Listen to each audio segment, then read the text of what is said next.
Smiley here. Happy Friday. Hope you've had a lovely week. How are you all doing? Gearing up for Mother's Day. Mother's Day on Sunday. So if you are around today for a cup of tea and a chat, then I would love to speak to you. And if you're not around and you're watching this on the replay, welcome. Please feel free to type anything in the comments below, because I will still be popping in and out and replying to them. So I asked you at the top of the page if you or your child are struggling with any negative people, situations or feelings in your life at the moment. And so that's what I want to talk to you about today. And I want to talk to you about some of the things that we do or we can do to help ourselves and our children with that. And also how we protect the bubble of our family, you know, where our family lives. So that's kind of what I want to talk about. And, you know, something I've been doing for the last 10 years to help me with my positive thinking and not to fall into negative thought holes or catastrophize, which I'm prone to doing, is the smiley thought cards, or the grown-up version of that is the angel cards. But I've been doing them for about 10 years and they're a great source of comfort to me, and they've helped me to train my brain to see things more difficult, more easily when I'm struggling. So that's kind of what the smiley thought cards do for the kids. And last night I was coaching a little girl for the first time and she got her box. And you can almost see the relief in their face when you show them how the cards worked. And she got the same card twice. She got I'm gentle with myself and others, you know, the heart one with the strawberry on it. And her little face was just adorable, because she was like, oh, I've got that one again. So yeah, really, really cool. Oh, I haven't got my light on. Look, should I put my light on? Oh, here we go again, messing about with the lights. Oh yeah, oh no, I don't like that one. Let's try that one. That one's good.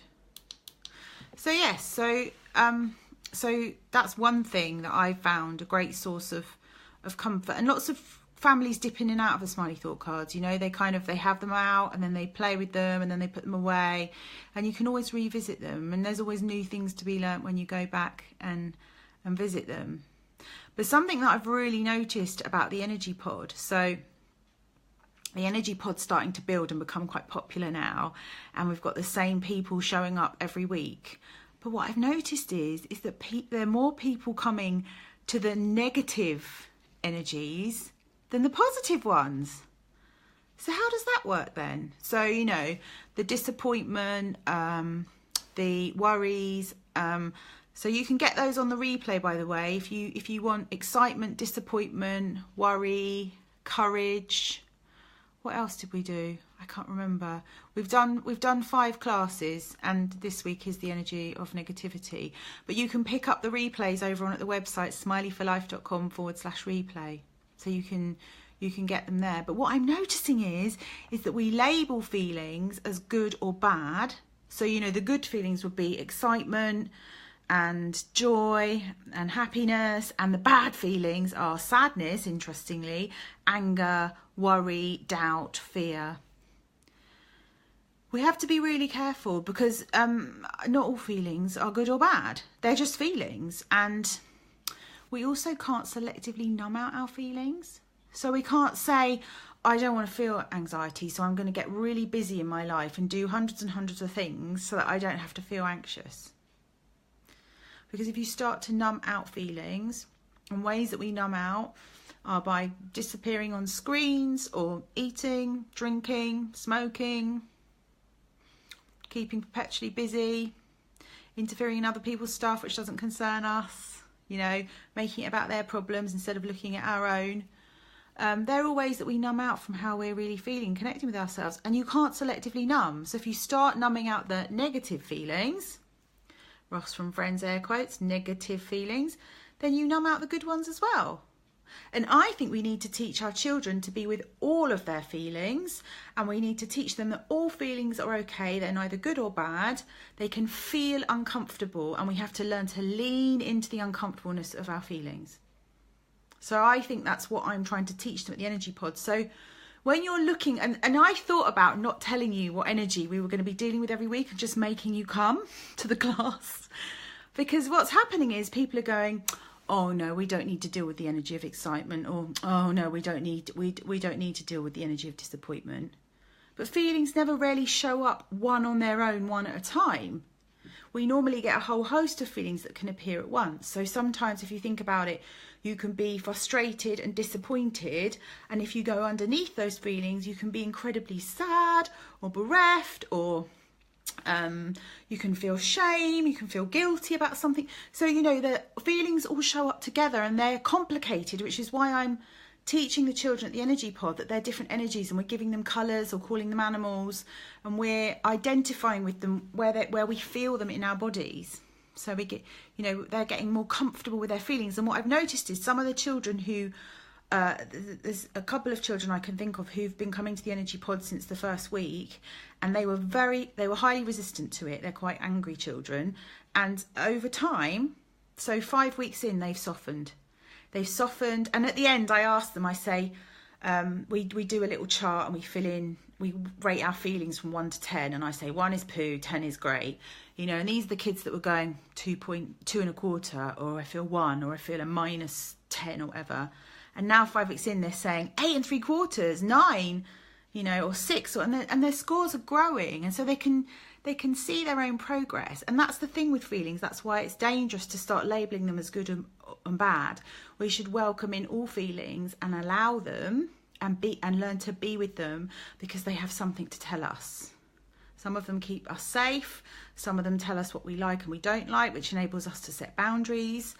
You know, we need to be connected to those things in order to guide us.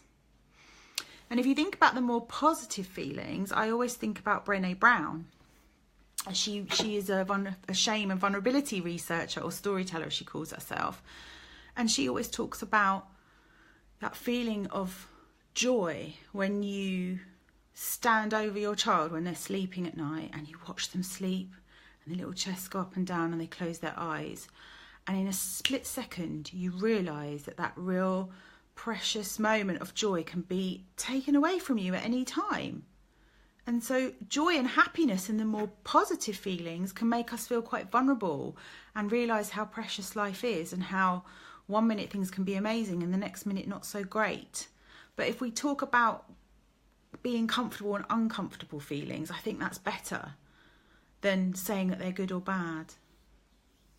And some people can't trust the positive ones. Like, I'm a person who finds it hard to trust. So when things are going well in my life, or when I'm happy, or when I feel like I've achieved what I've set out to achieve, it's very hard for me to sit without a struggle, because I feel like my whole life has been a struggle. I'm a survivor. And so when I have nothing to do, I sit around, and then the worries start to come, or I start what-ifing and creating scenarios that might never happen, because I can't just be happy and content. I can't trust it. And the other thing that's really important to remember, and I say this to the kids all the time, is no feeling is final. The way you feel is not final. It's transient. It's a moment in time. It's a split second. You don't know when it's going to pass, but it will pass eventually. When I was nannying in France, the little girl that I used to nanny for, Justine, she's a friend of mine on Facebook now, funnily enough. She found me on Facebook. When I was crying, because I was quite homesick when I was in France, she used to say to me, "Oh, tant pis, Lisa, ça passera," which means never mind, Lisa, that will pass. And so now I always think of her little voice in my head if I get really sad or really angry, or I experience uncomfortable feelings. The thing is that we don't want to label our kids' feelings good or bad, because then they start to have shame attached to having certain feelings. And it's the behaviours that we see with the feelings that we don't like. But the point of the energy pod is getting children to manage their own feelings, because you're not in charge of them, and understanding that when they feel better, they behave better. So that's saving you a job, isn't it? So I really hope to see more of you at the energy pod, and I hope that you won't pick and choose. In an ideal world, it'd be good to come to like a block of 6 or 8 and create that habit and get your children to internalise what we do at each class, so that when they start to experience feelings, they can go, oh, this is what we do with Smiley, and that helps. So, yeah, But the thing about negativity that I wanted to talk to you about today was that I wanted to ask you as a parent, how negative are you? So what is your outlook like on life? And how open-minded are you? How open-minded are you to new things, to letting other people in, to trusting people?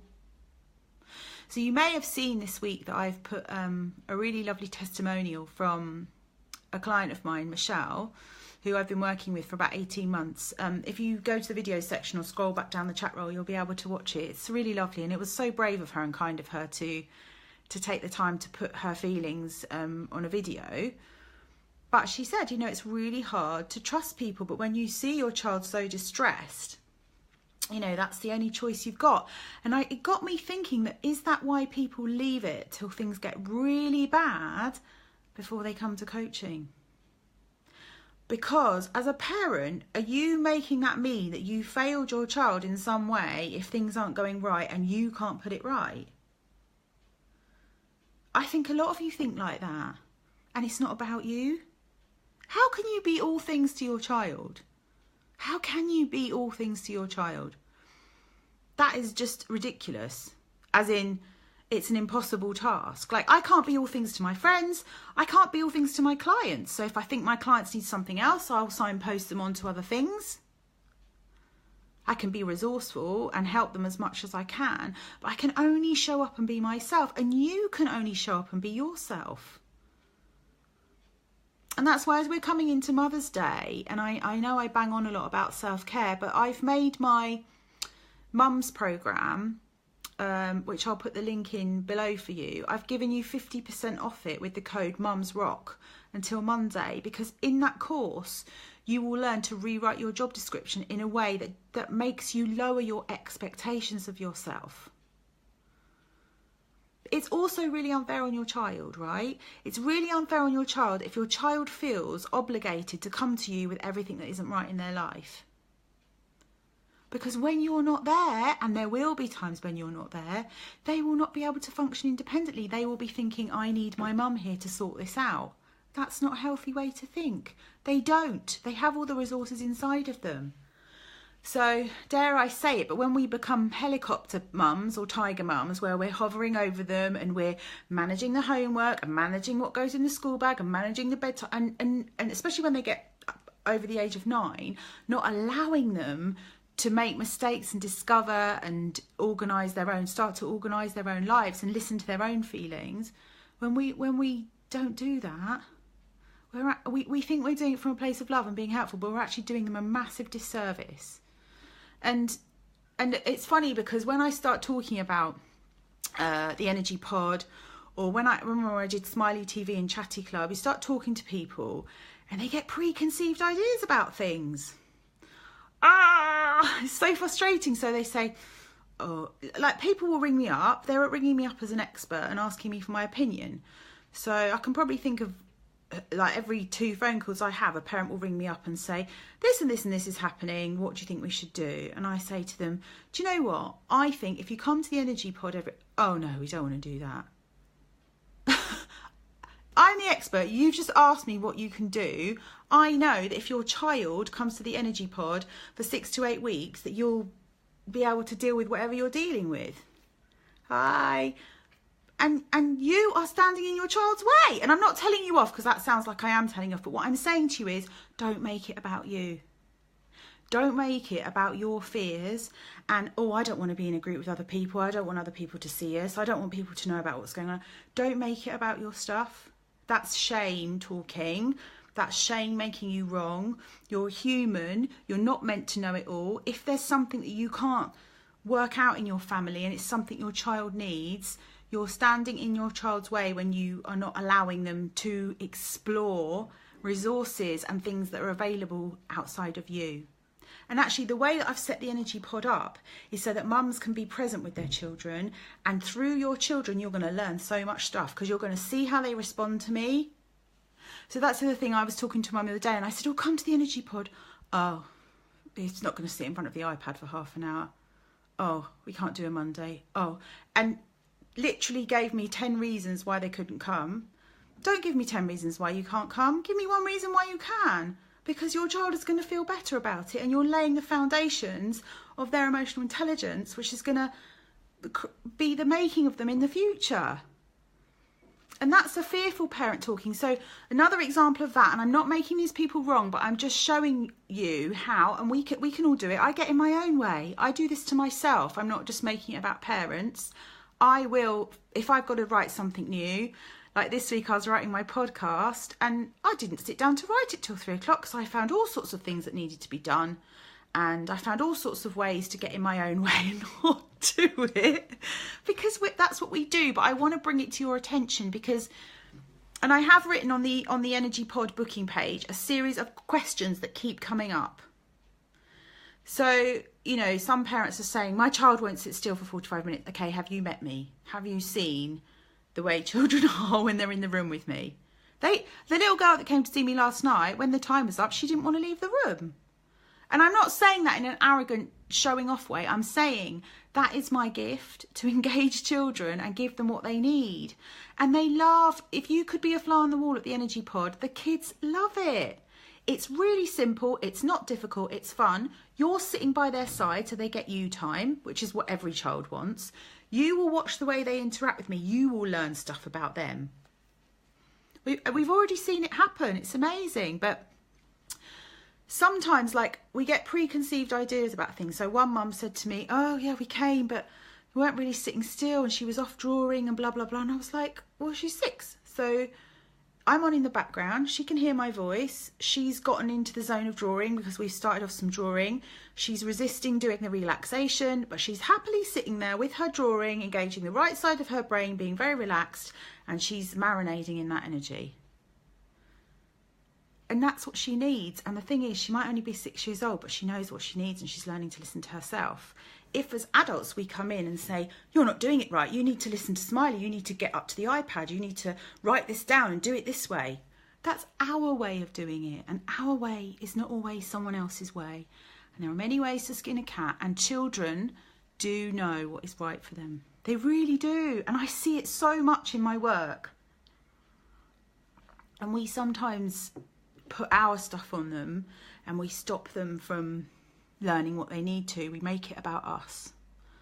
So what I'm saying to you in a really kind way is, don't make it about you. Get out of the way and let your children explore and have access to things that you may be very surprised that they will love and enjoy and get a lot from. And can I be as bold to say that even if your children have some sort of connection with me, I will be one of the many adult influences in their lives growing up, because it takes a village to raise a child. So there'll be a nice teacher at school, there'll be the Smiley coach online, there'll be one of their friends' mums they like.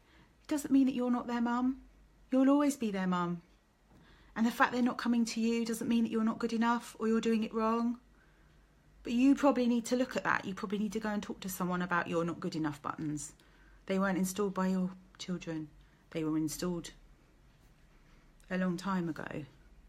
So children push on those buttons, but they didn't install them. And so it's not fair to make them miss out on things or not get what they need because of our hurty bits. Does that make sense? It's quite a hard message to deliver, and it's quite a hard one to hear. But I just want to say that I get in my own way as well, and I make things about me and they're not about me. So it's part of being human, isn't it? It's part of being human.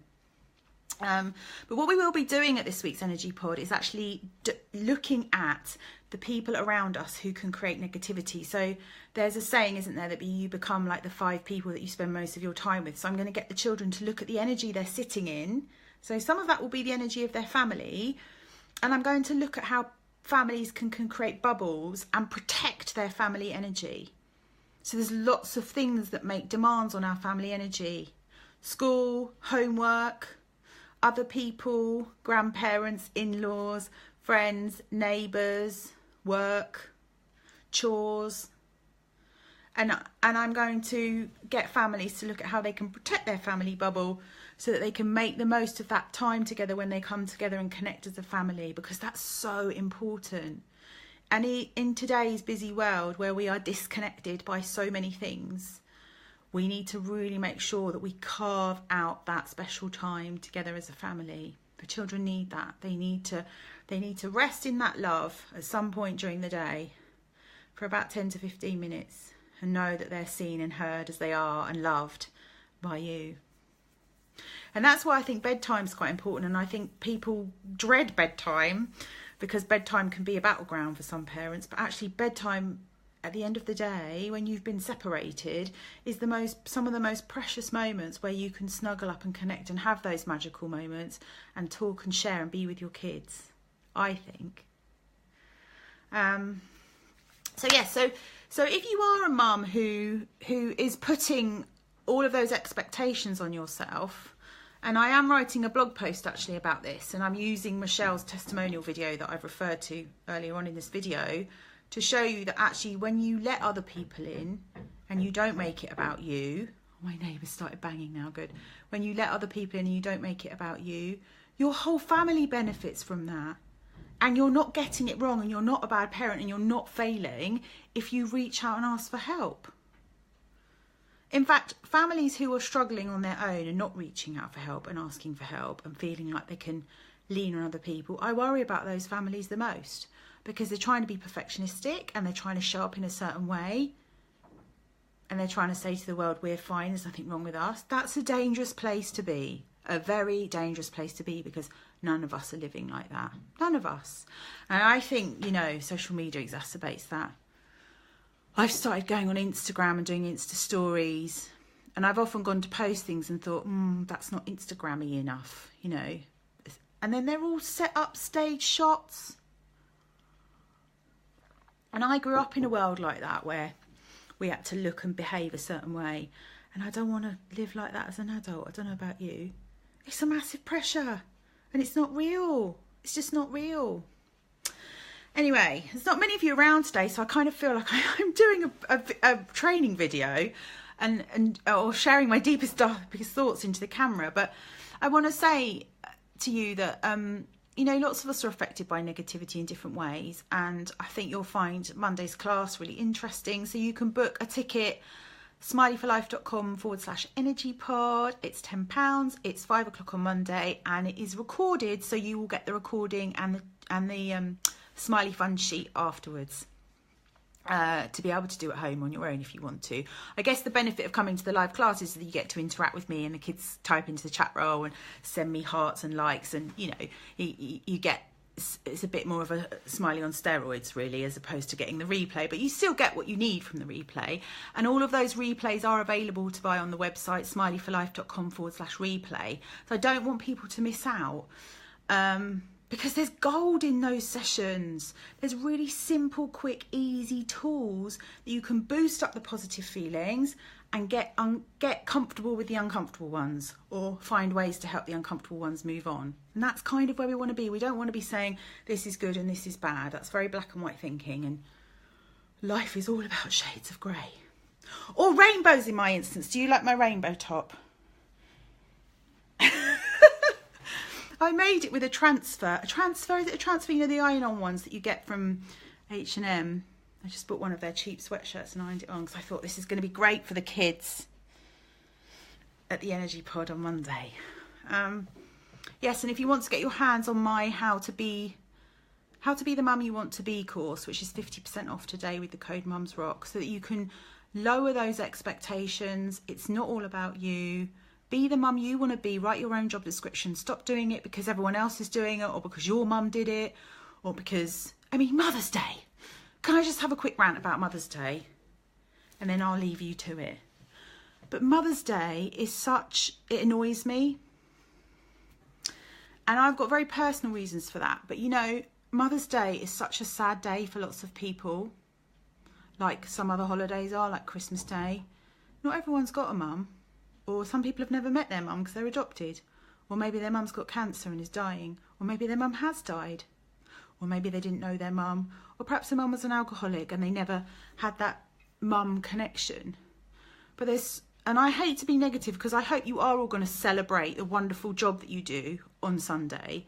But actually, I want you to celebrate who you are as a mum every day, because it's such a privileged job to be someone's mum. So yeah, Oh, that makes me quite emotional. I wasn't expecting to be emotional, but it isn't as we see it in the card shops and on the TV. And then when that's in your face all the time, and that's not your experience of having a mum or not being a mum, which is what is making me cry right now. I'm a mum in a different way, but maybe recognising that I might never be a mum.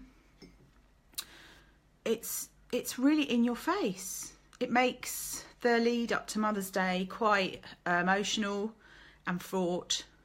So I want to say that if you are one of those people that didn't get the mum you ordered, or your mum's not around and you miss her madly, or your mum's poorly and she's not going to be around for much longer, do something nice for you on Sunday.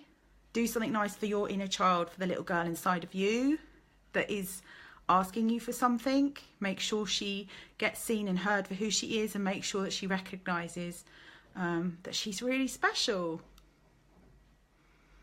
And to all of you that are celebrating with your kids, and I know your kids will do adorable things like make you cute cards and make you breakfast in bed and write you notes, just really cherish those moments, because they're very, very special. Very, very special.